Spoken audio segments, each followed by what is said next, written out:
Good morning, good afternoon, and good evening to everyone wherever you are. My name is Sekai Solomon Kampala Chakulani, and today I will be talking about the late retired Major John Kasora's book, Betrayed by My Leader.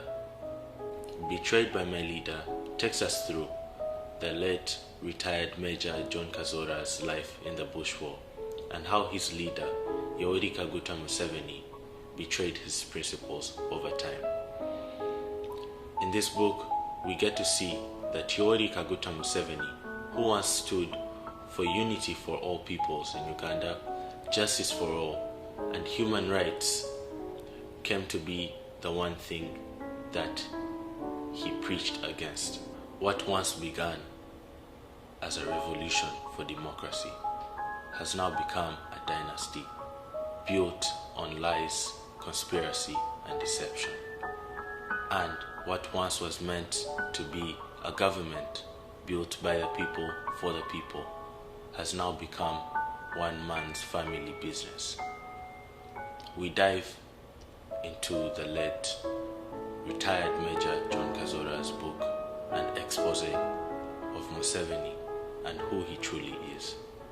In the beginning, Museveni sounded like hope, a young intellectual man, a man who promised to unite all our tribes and restore dignity to the Ugandan people.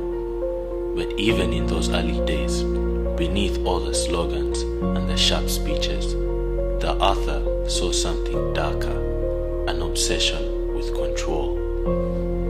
Loyalty mattered more to Museveni than courage. Obedience mattered more than the truth. And the very methods used to win the war, secrecy, manipulation, and the silencing of all their enemies, became the blueprint for the dictatorship that followed.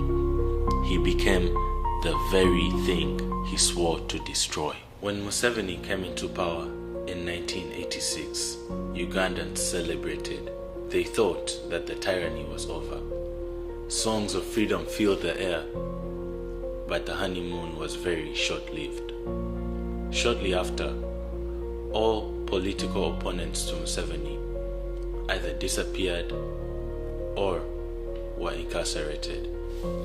Let's speak facts. Museveni abolished political parties. He abolished political parties and replaced them with a movement system, a one-man structure that demanded loyalty over political freedom and demanded loyalty over the love for your people. Museveni built the NRA into the UPDF, and this new UPDF was Museveni's own little personal army, which he used to purge political enemies and to silence the Ugandan people. Anyone that came up to say anything against Museveni was immediately silenced. Even his own comrades, the likes of Besigye, Sejusa, and Mushega, all were silenced. Some were exiled, jailed, and some were even killed. All of these among others. These were the tactics that Museveni used to intimidate and silence the Ugandan people right after he came into power. This is how Museveni has held power for such a long time. By the mid-90s, the Bush War's dream was now gone, rotten. The 10-point system that Museveni and his comrades had built early on in the struggle that put forward democracy, the advancement of society, and the well-being of the people was now down, and a new system that based itself off bribes, intimidation, and killings was put in place, not to ensure the well-being of the people of Uganda, but to ensure the longevity of Museveni's government, to leech and milk Ugandans for as long as possible. The revolution was over. Now the regime had begun. Museveni's Uganda runs on surveillance and silence. The Chieftaincy of Military Intelligence, CMI, the Internal Security Organization, ISO, and the Special Forces Command, SFC, all of them function as extensions of one man's paranoia. Safe houses became torture chambers. Citizens vanish in the night. Journalists are beaten for filming the truth, and opposition leaders are arrested for daring to speak. In this Uganda, you do not need to commit a crime to be imprisoned. You only need to think differently. This, my brothers and sisters, is how the revolution eats its own children. While the people are controlled by fear, Museveni builds a dynasty behind the curtains. Janet Museveni, his wife, becomes a minister. Relatives control security, intelligence, and finance, and his son, General Muhoozi Kainerugaba, is quietly groomed to inherit power.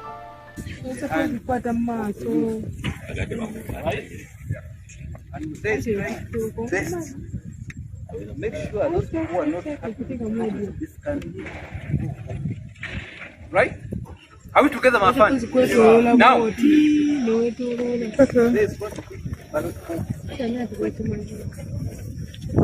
right? It's physical. All people who he has been with. Are we together? Meaning, the last date of the retirement of the general 20. All of them, right? Now 2028, we shall identify officers, which we are doing now, where the regions where they come from. What is called MK project. MK what? Project. MK project. Go against it. I am telling you, we shall crush you. We shall do what? Yeah, we shall crush you. I am not a Munyankole and I have never been a Munyankole. My mother is a Mutoro. Sawa? Sawa. But to be who I am right now, I was never by Munyankole. I became a Koporo by Munyankole. I became a Usumiten by Munyankole. I became a PC by Munyankole. I became a lieutenant by Munyankole. And I am here in Oliver Town by Munyankole. Yes, sir. So there is no way whatsoever that I can betray you. Right? So you have become an officer. I'm telling you this bitter message. I'm telling you what? A very bitter message that you have accepted. That Muse comes, he finished 2026, he comes, we hand over in 31, give us the blessing, then the MK project takes what? And if you want to enjoy this summit, I'm telling you, if you want to enjoy this summit, you must vote. Are we together? Campaign? Yes. This is not a conspiracy, it's a fact. Uganda, once a republic, has become a royal estate. Our forefathers fought against a monarchy, and they were lied to and manipulated into crowning a new royal family. But this time, the royal family is wearing military uniforms. In the book, we see the author talk about how the constitution has been manipulated.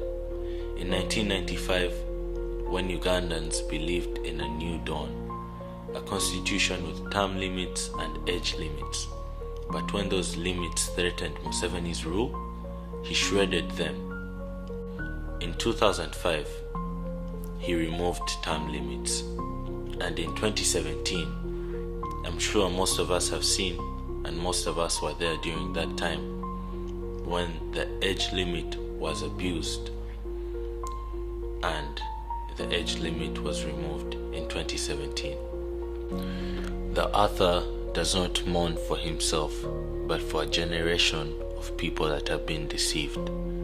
The same guns that have freed Uganda are now turned on Ugandans. The same flag that symbolizes unity now flies over fear. He writes, "We replace the gun with the same gun pointed at us." That line defines Uganda today and the position we're in as a country. Now, my brothers and sisters, this is a call to action. Us as Uganda's young and restless generation, for us to unite, we need to work beyond this fear and this intimidation if we want to build a new Uganda where all of us are equal, where all of us have the same opportunities as the next person. We need to unite. The current regime survives through military control, manipulation, corruption, and patronage, but it cannot survive in a population where 80% of us are under the age of 30. We need to unite and look past all this manipulation. We need to look past everyone's tribes. We need to look past everyone's differences. And we need to all unite for the same cause, for us all to have the same opportunities, for us all to benefit from good healthcare, good education, and remove the elite ruling class from Uganda. Every single post, every single voice, every single one of us matters. If we do not speak up for our rights, Uganda will become a monarchy, passed down from Museven to his son, and democracy will cease to exist. Ugandans will suffer more and more. Let us eradicate this disease from Uganda while we still can. Vote, vote, vote, vote. And after you vote, stay and protect your vote. Don't let them waste your vote. Don't let anyone undermine your vote. Don't let anyone undermine your vote. Vote. Vote, vote, vote, vote, vote. And make sure that your candidate is respected. Make sure your vote is respected. Stay there and make sure that no one is undermining your life. You have one life. Use it well. Thank you very much.